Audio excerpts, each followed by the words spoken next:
is that the color blue or turquoise is very important to remind us of the existence in the second world.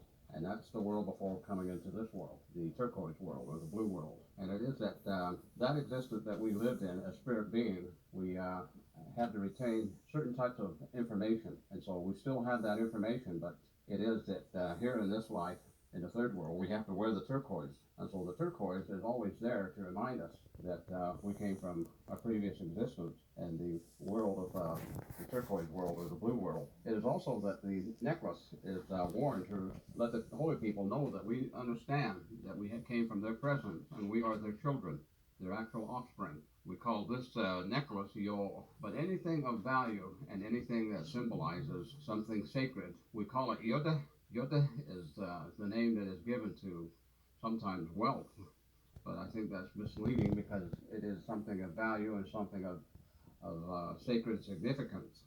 So we wear jewelry that has turquoise in it, that might be a ring, a bracelet, earring, but the necklace has very special significance. When we refer to it as your, it is thought of in a way that it is the umbilical cord symbol, in a way that it is a part of us. So when we pray, we wear jewelry that is sometime in the form of a necklace.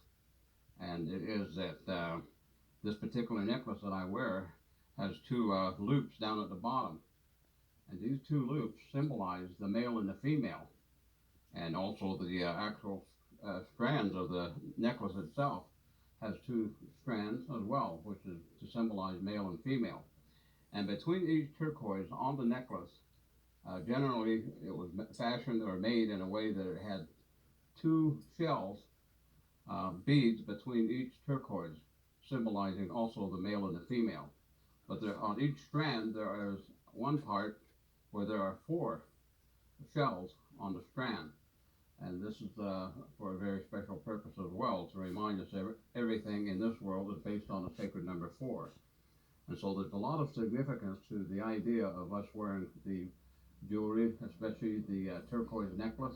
The two strands are the two loops down at the bottom. Right at the top, there are two beads that are coral. And these coral also have a very spiritual significance as well. When you look at the rainbow, the top color of the rainbow is red. And that's very significant. We wear the red moccasin, and we use the red paint and ceremonial settings, special ceremonial settings that symbolize the journey from this world into the next world. And so the red is the red color of the top color of the rainbow. And so it is that when we journey from this existence into the next world, it is on that red path to the fourth world. This necklace was given to me by a group of people that I made a special presentation to, and rather than providing me with currency, they chose to give me a necklace. And so it was that the idea of providing me with a necklace was their gesture in thanking me. Also, I might mention that whenever anybody that was not the Neh and became a part of the Neh family, an individual that might have come from another tribe or another part of the world, when a necklace was put about their neck, they would say they adopted that person. Yopannelia is what they call that particular occasion, which is to adopt that person into their family and into their clan.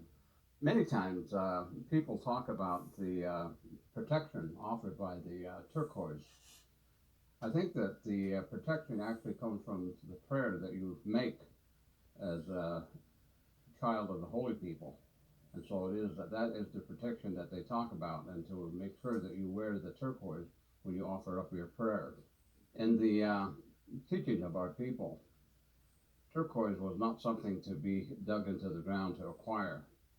I know that a lot of the present-day turquoise come from many of these areas where there are mining operations going on. In the history of our people, down in Morenci, Arizona, they had a time when they were first opening up that mine, and the miners had no regard for